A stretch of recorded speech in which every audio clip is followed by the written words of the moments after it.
a YouTube star. He was in a severe car accident. His wife created a CaringBridge page. We had over 1,000 comments on one post in one day. We have over 300,000 people a day using CaringBridge. So the power of it is activating your community in support of what you need.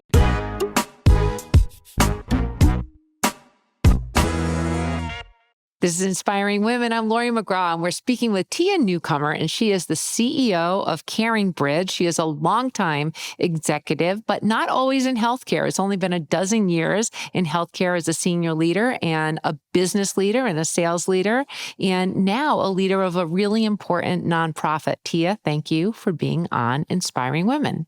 Thank you, Laurie. Thrilled to be here. Yes. We're here in New Orleans. The last time we were together, we were talking about inspiring women. You were giving me some coaching advice of different things I should do. And then here you are. So I really appreciate you being here.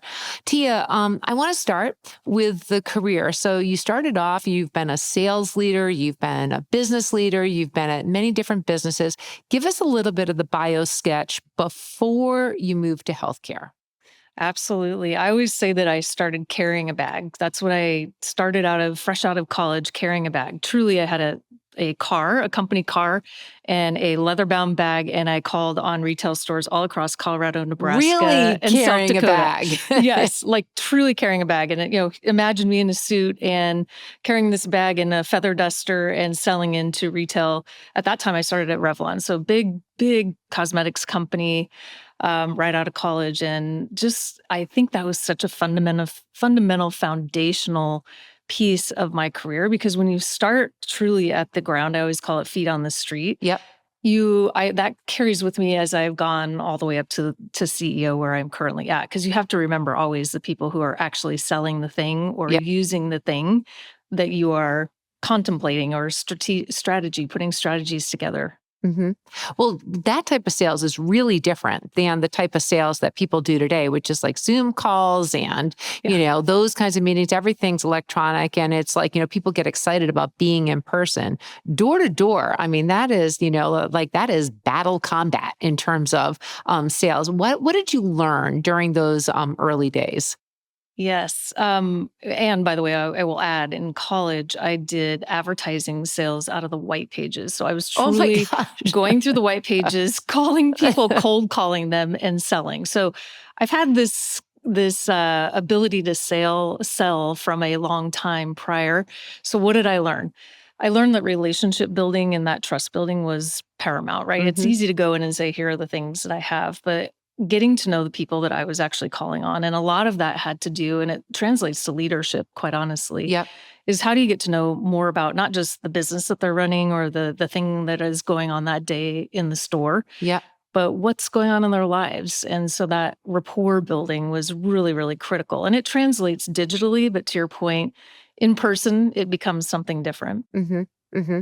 And in sales, there aren't, you moved on to be a leader of sales, a leader of sales teams and the like. So, and that's unusual for a woman. It's still, sales is majority male dominated. So, what was that like? Like, how did you sort of make your way, be successful in spite, or was it an issue at all that you were a woman in that space? Yeah, I played sports. And so I credit, and again, it just is what it is back in the early 90s, right? Yep. It's competitive, and you kind of have to establish yourself. And so I think that competitiveness gave me an advantage with when I was mostly and usually surrounded by men, whether it be upper management or with my peers. The way that I built the credibility was really talking with them and connecting with them, but that competitive spirit. And then here's an example, golf courses. Yep. Back in the day, and I would argue even today, a lot of things still happen on the golf course. Sure. I had never picked up a golf club prior to being in college. Now, funny thing, I dated a college golfer. So I spent some time on the golf course. So that alone helped me kind of get in the conversations. And I think, I was kind of the underdog. People were like, oh yeah, sure, you can come play with us. But I was in the conversation. I think that's probably the biggest takeaway is be in the conversation. Go where the conversations are happening. As you're comfortable. Yep. Okay. So then you moved to healthcare. So what drew you? I mean, was it a purposeful choice to start to move into healthcare companies versus product companies or retail led companies from before? Yes. This is where I'll pause and I'll tell a little bit of my personal side of my story. Sure. My husband is now a retired lieutenant firefighter. For he was in the fire department for 27 years. Hmm. So it's very different when you're coming home to a spouse and they're truly, when you say, "How was your day?" and they talk about saving a life, Mm. that's different than coming home and when you're saying, "Oh, gosh, we missed our sales quota," or "Gosh, it was a hard day because fill in the I didn't blank." make that sale. Yeah. Exactly. So it gave some perspective. And at that time, I had two young daughters. They were under the age at that point, under the age of 10. Yeah. And so it was one of those moments where I looked around and I was like, if I'm going to be away from my family as much, because when we're working, right, you're Yeah. with your work more than you are with your family. Hmm. And so I really wanted more of that purpose driven. And what hit me, two things. One, my husband came home one time and he was like, I'd do this job if they didn't pay me. And I was like floored. Yeah. Wow. I was like, tell me more about that. Yeah. What does that feel like and why? Yeah. And so really got underneath like what was his passion and what he does. I'm like, I want to feel like that. Life is too short not to feel like that. And, there, of course, every day, there are days even that he had that felt like work. Yeah. So that was a purposeful kind of like, what do I want to do? So I reached out to mentors, people that really knew me. I was like, here's what I'm feeling. At that time, I was at Hewlett Packard, had a great career, Yeah. probably still would be there. Yeah. But getting up and selling printers and PCs into retail outlets just wasn't motivating. Yeah.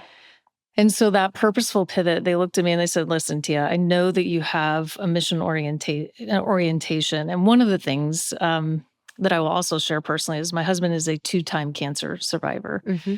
And so when I first met him, there was this tattered piece of paper. We still have it on our refrigerator. And it says, what you do today is important because you exchange a day of your life for it.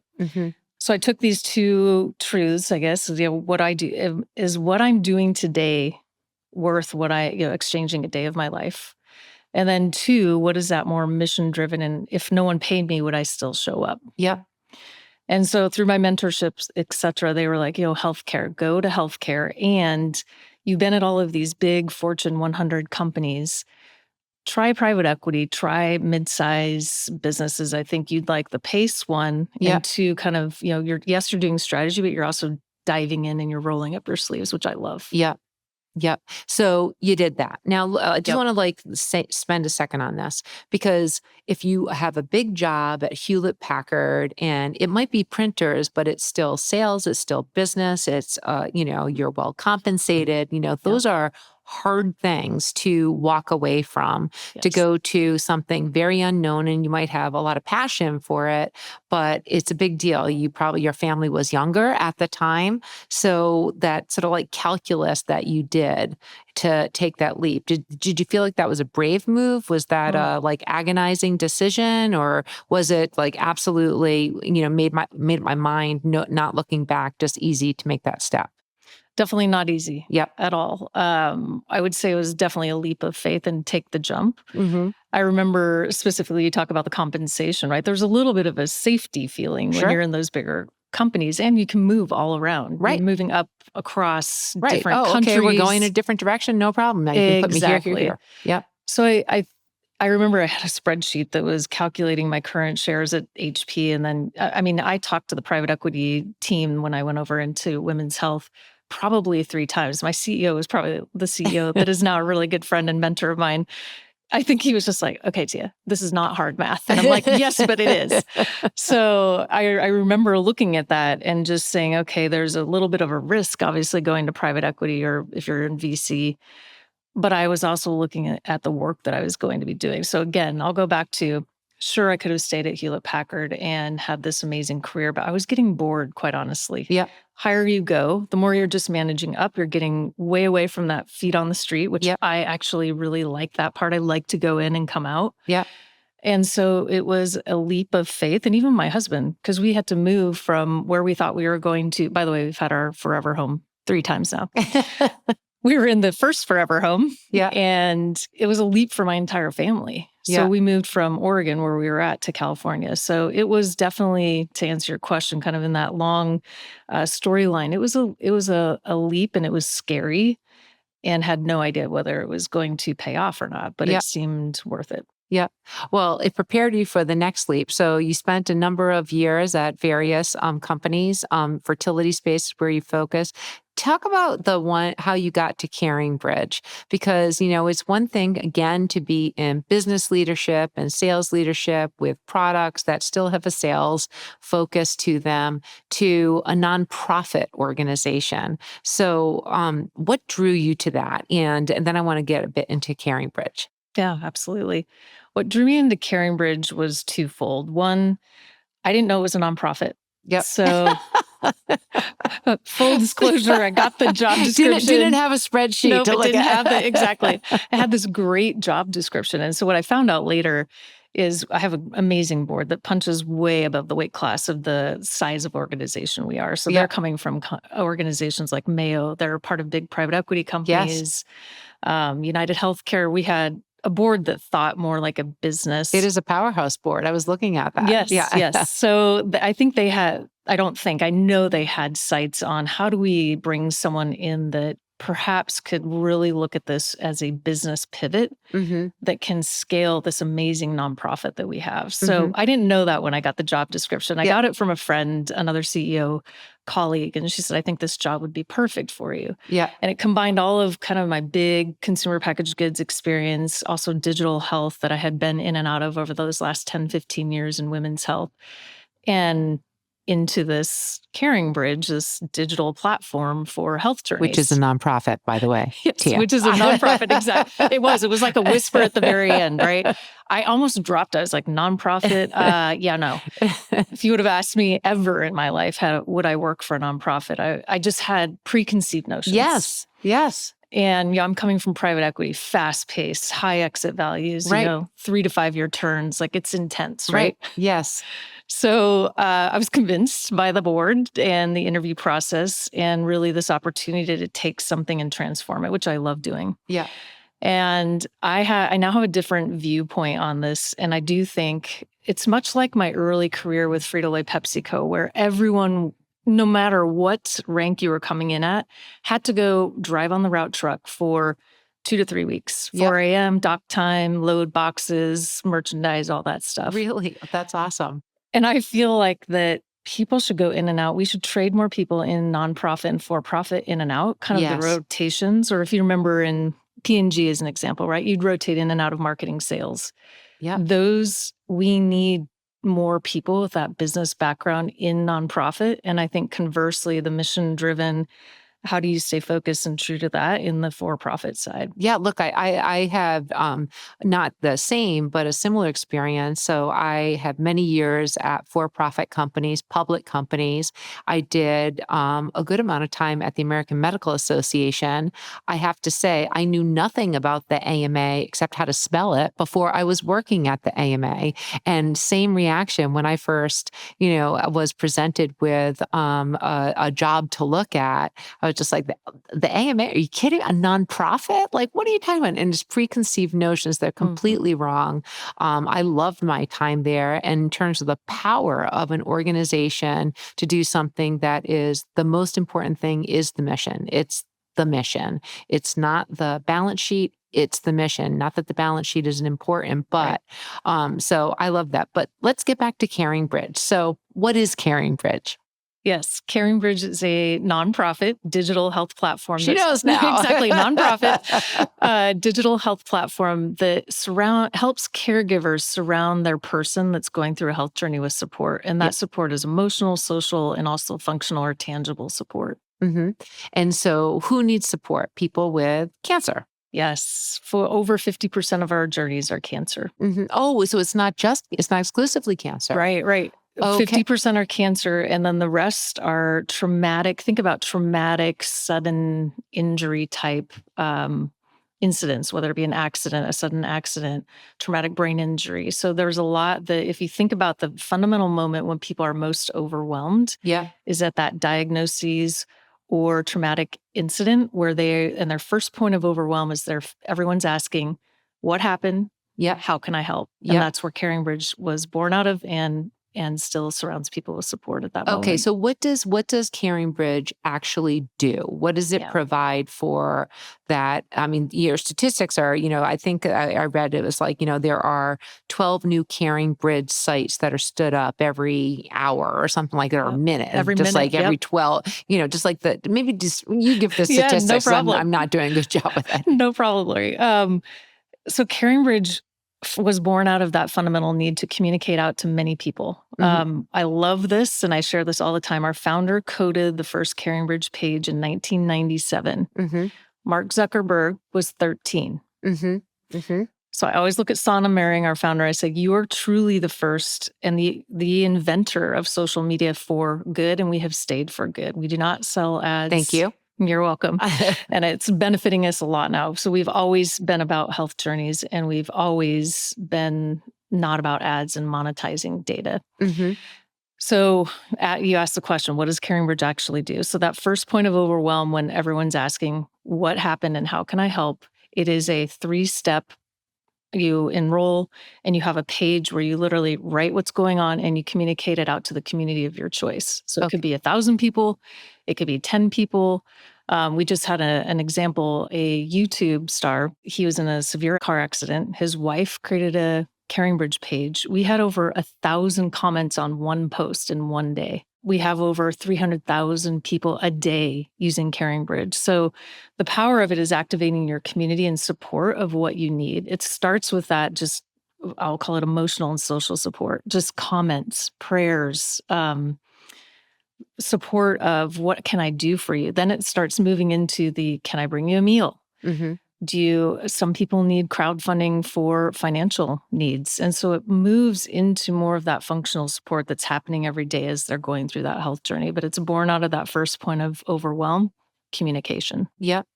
In those journeys, whether it is a cancer journey where we all know that it's the person, but cancer is a family experience. It is a friend's experience. It impacts many more than the individual.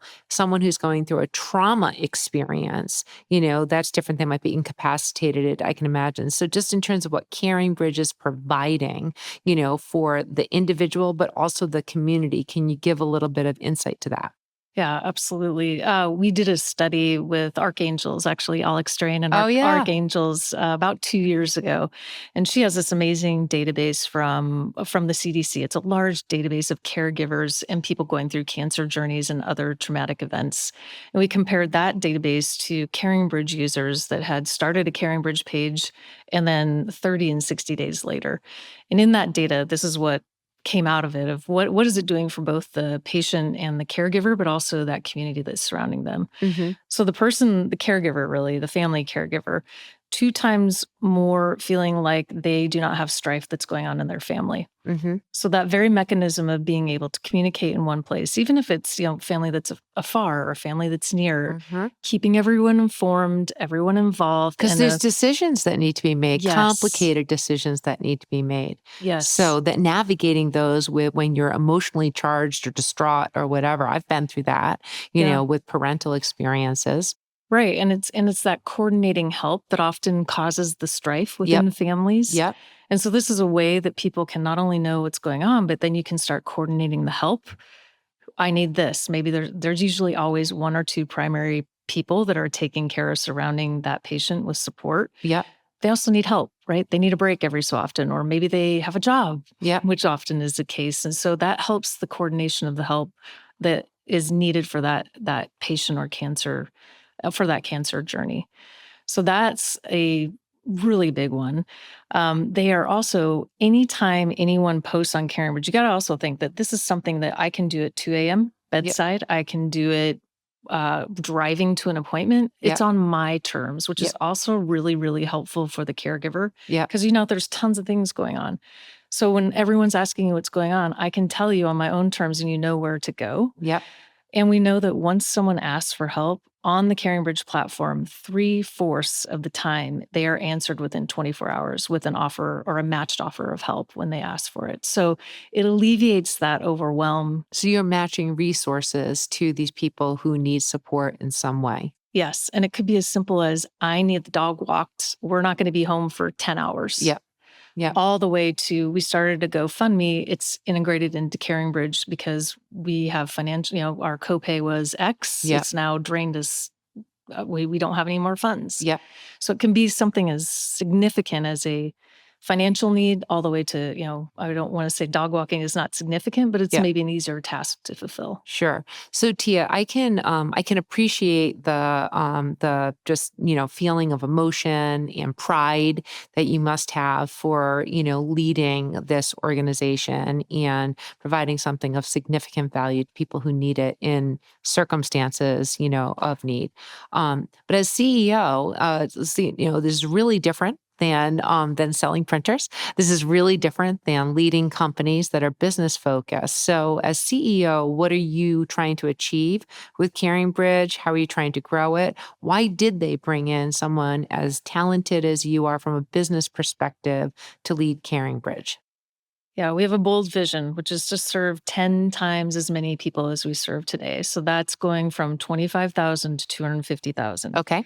That is a big number by the end of 2028. Yep. And why did they bring me in? I think they needed that mindset to say, okay, this has been around. We survived Facebook, Instagram. If you think about it, it's a simple communication platform. We text, we email, we have Facebook, we have TikTok, right? Yep. Survived all of that. Yeah. And so I think that board knew that there was something here and why wasn't it scaling? So what are we missing? They needed someone to come in and say, what are we missing? Yeah. And also be a truth teller. Yeah. Because sometimes you're like, we're not missing anything. We're just going to ride this out, right? Yeah. Or maybe we need a business model pivot. And so that was really the fundamental thinking is, yes, we have this amazing thing and it's really easy to feel really good about what we do. Yeah. And yet they wanted someone to feel good about what we do, but go, it's not enough. Yeah. And we're not reaching as many people as we should be. Yeah. And when you look at that 25,000 number, let's just take cancer rates. Yep. There's almost 2 million cancer diagnoses a year. Yep. We're serving 20,000. Yeah. Well, 25,000. 12,500, half of those, right? Yeah. Huge opportunity. Why aren't we reaching those? And why? And so the second part of that bold vision of reaching 10 times as many caregivers as we do today is to be embedded at either intake, discharge, or diagnoses, because we know that's when people need CaringBridge. We are a no-cost resource. And so it's one of those like, what are we missing? Why isn't healthcare or the institutions taking us in and integrating us at point of diagnosis? So that's a big part of what we're doing is working with commercial entities, hospital systems, EAPs, employee assistance programs, health and wellness organizations, and really saying we're no cost. Right. And I get a lot of conversations now, less now, but let's say a year ago, what am I missing, Tia? Yeah. There's a hook here. I'm like, actually, there is no hook. I just need this integrated. Here's the outcomes evidence. Yeah. Here's what we do. And we are no cost. Yep. But let's talk about that because I think if we go back to, and I'm glad you brought up Facebook and Instagram and, Snapchat, you name it, but all of these, which were social platforms for community, not necessarily purposeful other than providing community. Some would say, I might argue that, a force for good is not how I would capture, what is actually going on there. So if you think about the mission that you signed up for with CaringBridge, as you achieve what you're expecting to achieve in that 10x growth in a really short period of time, how are you going to stay true to the mission and be confident that you will not waver in what becomes, I don't know what choices you might be faced with, but how are you thinking about staying true to that platform for good? That's a great question, and one that we talk about a lot, right? Because it would be very easy to sell our data. As an example, we're sitting on 27 I imagine years. It's very valuable data. Very valuable. 27 years of unstructured data about every health condition you can imagine. And so we talk a lot about it in the boardroom. We talk a lot about what the trade-offs are. So if you think every single piece of research I've looked at before I came into the position and research we've done, user research after, The fundamental reason we still exist is because we do not sell data. Yep. And that we are no cost and a nonprofit. Yep. And so let me give you an example. I came from health tech, connected device world, and I went through a freemium model business pivot. Yep. 3% is one of the best rates you can get when you go from free to, let's say, $5.99 a month. Yep. So you do the math on CaringBridge. Yep. We would not be around. Yep. So it's actually really been helpful for me to bring real world for-profit business model conversions. Right. And say, great, it sounds good on paper. And my team, I have a great team. We just met, we do quarterly offsites, and we just met and we went through, okay, big ideas, throw them on the table, and we do back of the envelope, good enough math. And every single time it's not huge dollars, but it puts our mission and the trust that we have. That's probably the biggest thing, the trust that we have with people that use CaringBridge, that they know we're not Facebook, that we're not Instagram. Yeah. That trust, if you eliminate that, our business model crumbles. So it's not just about the you're money. putting actually a value on trust. Absolutely. So that's interesting. It's like, again, just like now, because of my experience at the AMA, I've had the opportunity to work with a number of nonprofits. And it's always interesting to me because usually what I see is just incredible people who might understand the science, who might understand, the mission or what they're trying to impact. But the business of how it all works and keeping that sort of also, front and center so that you can sustain, the important work that's being done. That always seems to be a little bit less, in terms of what I've seen. So I imagine that like what you're seeing in terms of the trajectory for CaringBridge is going to have a lot of insights that you're bringing to your team. Yes, 100%. And I think that that's a great, it's a great way to put it because you can feel good and most of the time you feel really good about what you're doing. Yeah. But then you have to take a step back and say, what are the numbers behind why I'm feeling good? Yeah. And that's also what we've done over the last 3 years is to really anchor in on what I'll call our key metrics, right? Are we growing new users? Are we growing engagement? Because engagement, by the way, helps people feel more supported. Yep. Are we growing those ways? We call them ways to help, and the number of ways that we're helping people. We're measuring that daily. Yeah. So it's things like that keep us honest to both we're growing the mission and we feel good. Yep. Yep. Well, on that feel good note, so if we can sort of like think about like the future. So it's been just a bit of time that you've been at CaringBridge. We can think like the 10-year mark out, when you've hit your big numbers and everything, what's the impact you're expecting to have? Oh my gosh, I can't wait. One of the things that we know is that we help solve loneliness and isolation. Mm-hmm. And there's a lot of conversation about that in the world right now. An emerging epidemic. Absolutely. And just by the nature of activating your community, both physically in the space that you live in, but also universally, really, we reach people all over the world. I look at that and I can see a definitive impact in the healthcare system. So I always say that CaringBridge sees the messy middle that healthcare cannot see. Yeah. At a community level, at a day-to-day caregiver to patient interaction, that's what's showing up on the pages of CaringBridge. Yep.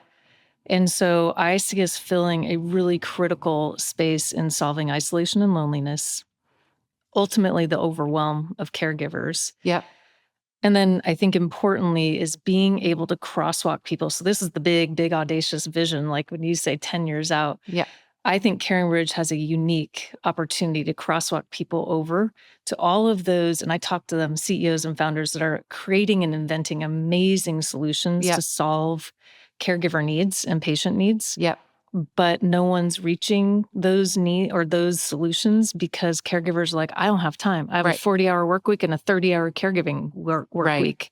Right. And so I think the power of CaringBridge to be able to lessen their overwhelm to then enable them or crosswalk them over to specific, personalized, regionalized solutions.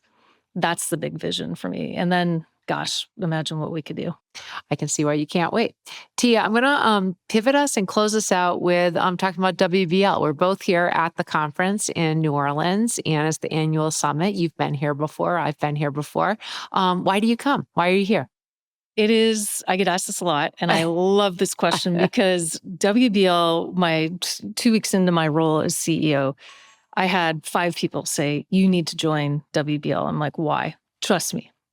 Here's why I think everyone should join. It is the best event where you have a combination of personal, professional, and net development combined with purposeful networking. Yep.